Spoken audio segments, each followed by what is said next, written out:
I think I said straight after the game that at some point we would look back and feel positive about our season. And we do. We feel like our season's been a pretty positive season, but we know that we have to keep going and we have to keep getting better, and that's what we're going to do. We're not going to sit back and just enjoy the fact that we had a pretty good turnaround as our football club. We're just going to keep pushing and driving to get better again, and the competition's going to get better. We've just got to keep improving, and we have a couple of minutes to think that we've had an okay time, and Saturday night at the BNF's are probably the night where we can sit back and enjoy what we did this year, but Sunday morning we have to turn it up and go again. No, not really. I mean, I wish we had won. I wish we had won and been able to stop the Geelong, charge that they put on us, but we just weren't able to do that. I'm disappointed that we're not playing this week. That's my biggest regret, that we're not playing this week, and unfortunately we were beaten by a much better side on the night, and that's just the way it is. But we think our players gave everything they had. We thought we tried to give them every opportunity to win the game of football, and unfortunately the side that won was just a bit better on the end of the night. Is Dustin Martin's stage? Just injuries.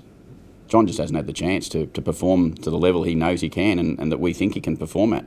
So at some stage you start to think, well, hopefully you start to run with a little bit more hope than confidence. And we've got to get John to stand. We've got to get him through a pre-season. If John gets through a pre-season, he'll be an outstanding tall forward for us.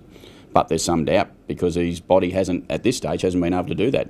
Now that happens quite a bit in young players where they have a really interrupted start to their career, and then they get to a bit of ground where that becomes pretty solid for them. Hopefully that's what happens for John. What do your medicos say about John Butcher's body?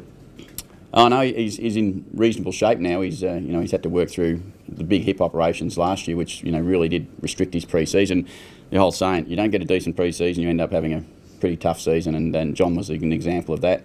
He now he's basically now just got some recovery stuff, some rehab stuff, some maintenance work that's been done, but he's going to go into the start of this pre-season in much better shape than he did last season. He wasn't able to run till January last year, or this year. So he's going to be significantly more advanced than that, which will hopefully give him that chance to provide us with that player that we're talking about. Will he be someone that you consider trading if someone came for him, or is he someone that's very important to your plans moving forward? No, we've talked about key position players being really important to us, and John's one of them. So he's not something that's in our plans to go out there and get rid of. We would love him to be able to stay fit, and give us what his best is.